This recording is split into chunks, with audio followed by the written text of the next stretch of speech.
It was a cold, moonless night when Emma received the call. She was alone in her small apartment, the only light coming from the flickering TV screen.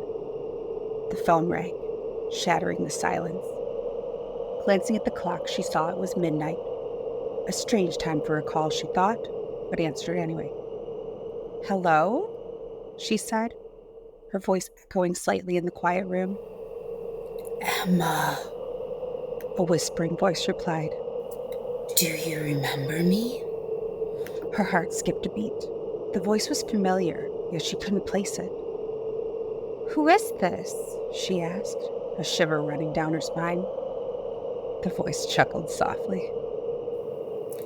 You'll find out soon enough. Look outside your window. Emma's hands trembled as she pulled back the curtain.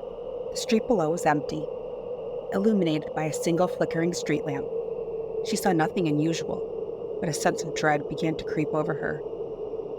"I don't see anything," she said, her voice barely above a whisper. "Look closer," the voice urged. Reluctantly, Emma squinted into the darkness. For a moment, everything seemed normal. Then, she saw it. A figure standing in the shadows, barely visible. It was tall and thin, with eyes that seemed to glow faintly in the dark. Her breath caught in her throat. "I see you," the voice on the phone whispered. "And soon, you'll see me." The line went dead. Emma dropped the phone, her heart pounding. She turned away from the window, trying to calm herself. It had to be a prank, she thought. Someone was trying to scare her. But as she paced the room, her mind raced. Who could it be? And why were they doing this? She decided to call the police. Before she could pick up the phone, it rang again. Emma, The whispering voice said. "I'm closer now." Her blood ran cold. She looked back at the window, but the figure was gone. Panic set in as she realized it could be anywhere.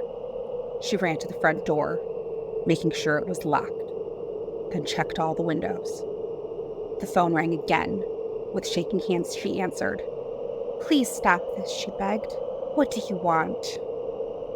The voice laughed, a sound that sent chills down her spine. "You took something from me, Emma, and now I'm coming to take it back." "What did I take?" she cried, tears streaming down her face. "You'll find out soon enough," the voice said. "Look behind you." Emma froze. Every instinct told her not to turn around, but she couldn't help it. Slowly, she turned her head. Standing in the doorway was the figure from outside, its eyes glowing with a malevolent light. She screamed and dropped the phone. The figure stepped forward, and as it did, its features became clearer. It was a man, gaunt and pale, with a twisted smile on his lips. "You shouldn't have taken it," he said, his voice now echoing in the room. Emma backed away, her mind racing. "Taken what? I don't know what you're talking about." The man's smile widened. "My life." Before she could react, he lunged at her. The room went dark and her screams echoed through the empty apartment. The next morning, the police found Emma's apartment in disarray.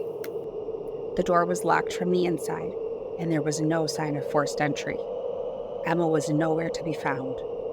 The only clue was her phone, lying on the floor, with a single unanswered call from an unknown number. To this day, no one knows what happened to Emma. Some say she disappeared without a trace, while others believe the figure she saw took her to the same place from which he came. And on cold, moonless nights, if you listen closely, you might hear a whisper out in the wind, calling your name, urging you to look outside your window. But be warned, if you answer the call, you might find out what Emma did, and you might not like what you see.